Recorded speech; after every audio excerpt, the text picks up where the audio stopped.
नमस्कार, मैं वंदना कहानियों के नगर से आपके लिए लेकर के आई हूं आज इजिप्ट देश के रोम राज्य की कहानी। चलिए सुनते हैं। चित्र प्रदर्शनी में तरह तरह के चित्र लगे हुए थे, एक से एक चित्रकारों के चित्र। एक चित्र में आकृति का चेहरा घने बालों से ढका हुआ था, उसके पैरों में पंख भी लगे हुए थे। देखने वाले उस चित्र को बहुत ही हैरानी से देख रहे थे। आखिरकार एक दिन दर्शकों ने चित्रकार से पूछ ही लिया, आपने ये चित्र किसका बनाया है? चेहरे को बालों से ढक दिया है, उसके पैरों में पंख क्यों लगाए हैं? आप भी सोच रहे होंगे ना, किसका चित्र हो सकता है भला? सोचिए सोचिए।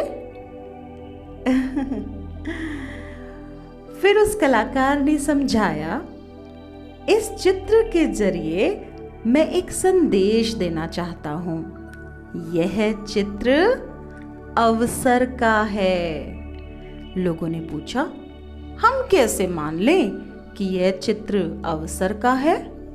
कलाकार ने कहा, मैं बताता हूं। इसका चेहरा इसलिए ढक रखा है कि जब कभी अवसर हम लोगों के पास आता है तो हम अक्सर इसे पहचान ही नहीं पाते हैं। इसके पैरों में पंख इसलिए लगा दिए हैं कि अवसर अधिक देर तक रुकता भी नहीं है, बड़ी तेजी से आता है और चला जाता है।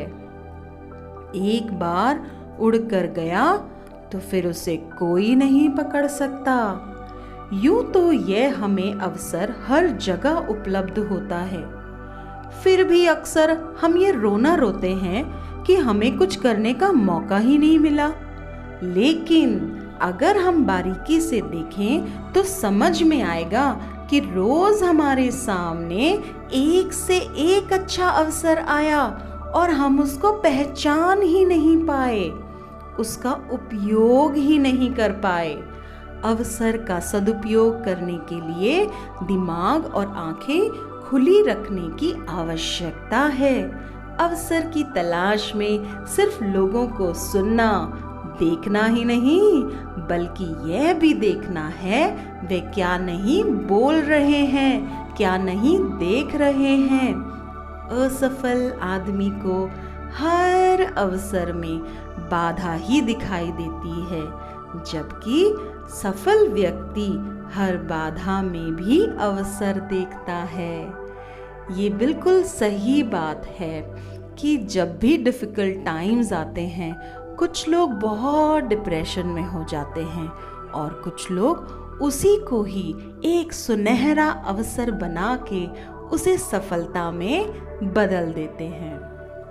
जरूरत है हमें सजग रहकर अवसर को पहचानने की और उसका फायदा उठाने की। ऐसा करके ही हम अपना लक्ष्य प्राप्त कर सकेंगे। बस इतनी सी थी ये कहानी। आपका सुनने के लिए धन्यवाद। आती रहूंगी मैं, आपकी वंदना।